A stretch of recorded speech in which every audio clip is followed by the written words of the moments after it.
Are you looking for ideas for making fast Christmas cards with supplies that you might already have?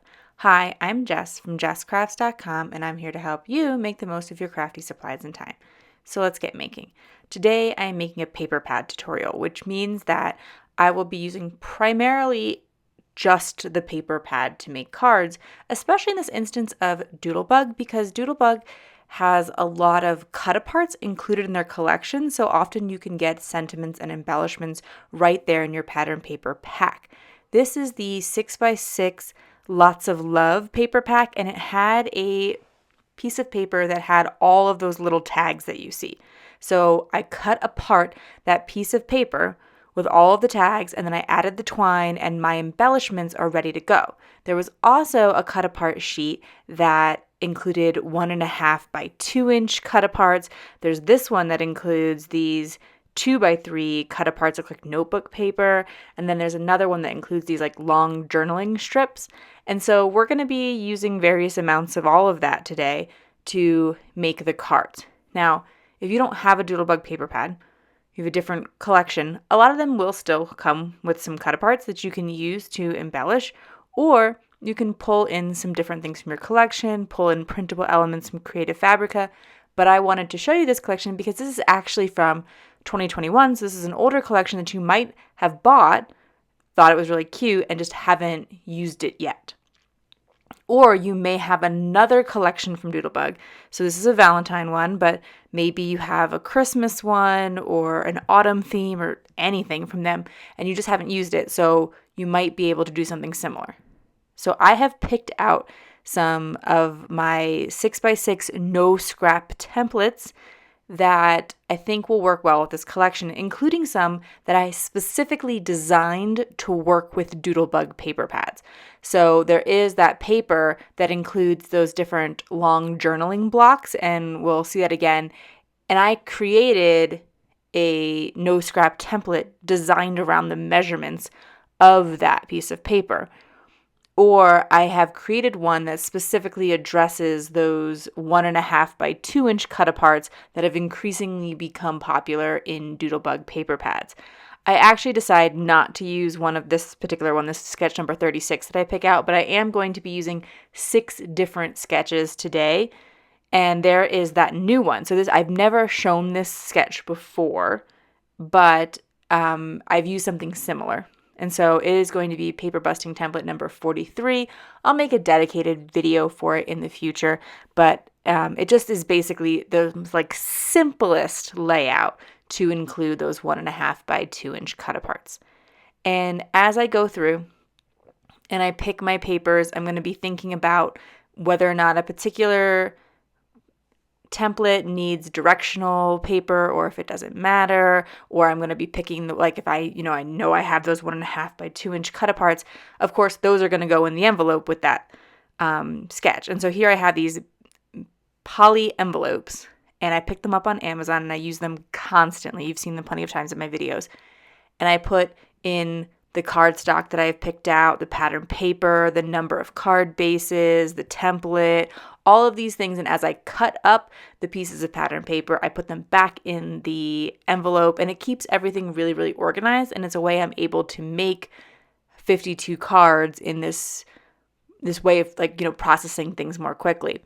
You by no means have to do this. You can just pick out one piece of paper and one template that you like, and it works just as well. My templates often make 2 cards with no scraps, and I am making A2 size cards today. If you have 6x6 paper and you prefer 5x7 cards, I do have some templates for that. I also have templates for various other sizes of paper. I'm going to walk you through the process of cutting up one piece of paper a little bit more slowly, but then you really just need to print out the template, and it tells you exactly what size to cut all of the pattern paper and all of the cardstock mats to go with it. So this one I am cutting up. This one I actually modified a little bit because it has these 3 circles in it, and I'm not going to use those because I want to use the tags, so I don't want to make any extra embellishments. But I'm going to cut a piece that is 3 by 6 inches. It's template number 18. And then I'm going to cut 3/4 of an inch off of that. So I have 5 1/4, and then my mat is 5 1/2. All these little measurements right there on the template. I am referencing it. I don't have any of this memorized, and I'm just always kind of looking at that. And that's what I suggest you do, is print them out. You can print them in black and white, and they are available in a coordinating blog post down below. If you prefer to just see them digitally, you can save the PDFs to your computer just as much and just kind of pull them up. If you are trying to access them on a mobile device, I have heard that occasionally people have some difficulty downloading them, because what happens is like you click it and then your phone automatically downloads it and puts it into a download folder, but doesn't open it up. So that I have a little note about that on there, but just kind of wanted to mention that since I don't often, but it is something that can be helpful to know. Okay, so now let's start breaking down each of the card designs. Here are those longer journaling cut-aparts I was talking about. It includes everything is about 1.5 inches wide, and then there's like ones that are 1.5 by 4 and ones that are 1.5 by 2 included on the strips, or like on the large piece of paper. But I have wanted to come up with ways to not have to use all of them, because what I often find is they're a little bit more scrapbooking oriented, because these are available as 12 by 12s as well. And so when they kind of make them this miniature size, I usually only want to use a small portion of what is actually included on it. So what I often do is just use one of the 1.5 by 2 inch little journaling cards, like you see here where I've stamped them "Made with Love." And then everything else, I'm just using the reverse side, and that is one of the big advantages of the Doodlebug paper, is that if there's anything you don't want to use, like there's always this pattern paper that has lots and lots of little like strips of sentiments and things, I almost never actually want to use that. So I'm able to use the other side. So I made 4 of this with the 2 pieces of paper that have those cut-aparts. If you wanted to use more of the cut-aparts, you could, pair it with another pattern paper and mix some of them up. So like using the other pattern paper for some of the pieces and just cutting them all the same. All right, now I have number 9, and I have used this template recently, so I sometimes try to like not use the same one from video to video. But in this instance, I wanted to, because there were these like notebook size papers that were 2 by 3. I have this template that asks you to cut things to 2 by 3. I have stamped it again with that "Made with Love" sentiment. That is from a Spellbinders set, and I used raspberry ink from Lawn Fawn to go with it. You could, of course, absolutely use whatever sentiment you have in your collection. You could use black ink. I do find that I personally prefer colored ink, especially when there is no black included in the color scheme of the pattern paper collection I'm working with. The second set of cards that I did, the second set of papers with that template, I did use the other sketch. There are 2 sketches for it, and that is going to be available as an Instagram reel. So if you want to see some more specifics about that.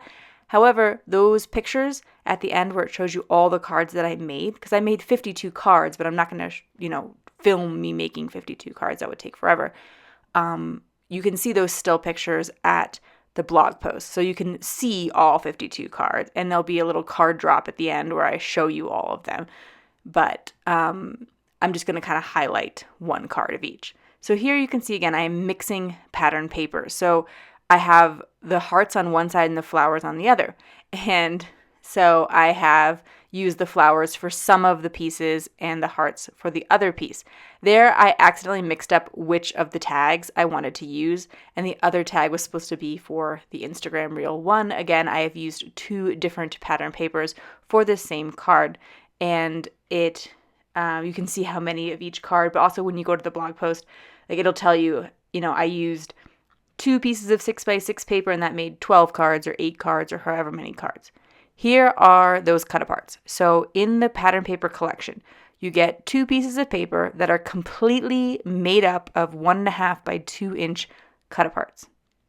Then I took that paper, and you can see the back side of it in the top left corner there. It's all those like stripes of just different images and sentiments and all that.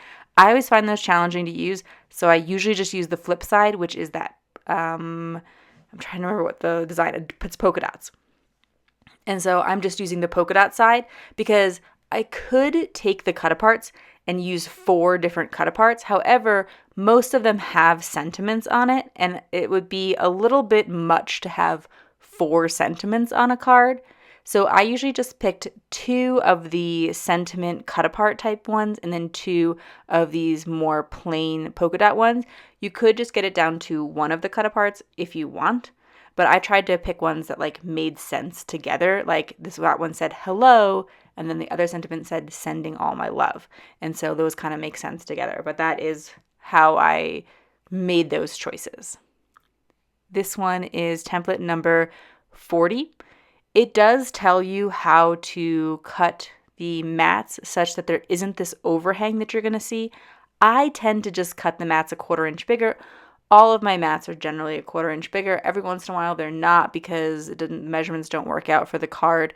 Or here it's hanging off the edge and I'm cutting off a portion of the mat. So while there's a 1/4 inch on all of the sides except the side that's touching the edge of the card. So I'll often just cut it to the full size, in this case 4 inches, and then trim it off the edge. But if you don't prefer to do that, you could instead use the very specific measurement that is on the sketch. I like to make sure that you have the most clear, accurate information on the sketch, and then you can make judgment calls from there about the best way to actually accomplish something. And I like to share those tips and tricks in the video so that you kind of have these alternate suggestions. I'm going to use a little bit of extra cardstock to prop up this main focal point image here because it stretches across those 2 strips of paper in the back, and there's a pretty big gap in there. This is an excellent way to use any of the scraps that you have created when cutting your cardstock mats. Because while this is no scrap template in terms of no scraps of pattern paper, there are certainly cardstock scraps. When I was picking out my tags, because I prepared all of my tags ahead of time, I was able to think about which tag worked with which pattern paper. So this pattern paper has rainbows and clouds, rainbows on one side and clouds on the other. And so I picked all of the tags with rainbows and clouds to go with this collection. I put them in those poly envelopes that I showed you at the beginning, and I was able to kind of keep everything organized and not get confused or lost in the process.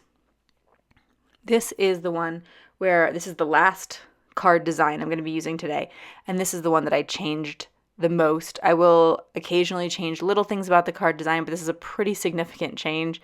Here, instead of cutting out those circles from that big chunk of pattern paper, I just used the big chunk of pattern paper and the little strip, and instead of centering it, I've put it here in the bottom right-hand corner, and I'm actually going to use just 1 tag because I was running out of tags, but you could use more if you had more tags that you needed to use up to complete your, or if you wanted to use more embellishments in general. So here are the 52 cards. I know I went through this really, really fast, but this is a process that I do a lot, and it's just kind of like a jumping off point because as I mentioned, when you print those PDFs, all those directions are really there for you. And this video is just to give you a couple extra tips, get you inspired, show you what it really looks like in action in case that's helpful. But I really suggest you get to the video description, go to that blog post, download either these templates or some other templates that work for whatever pattern paper that you are wanting to use up. And as many of you know, I donate a lot of these cards. There are organizations out there that would love Valentines. So you can check out that link to my card drive resources and find places that will accept your cards so that you can enjoy your card making. If you found this video helpful, here's another video where you can find more ideas for enjoying your crafty time and supplies. Let me know you like this video with a share to your crafty community. Subscribe and click the bell so you don't miss the next template or tutorial, and check the video description for product links. See you in the next video.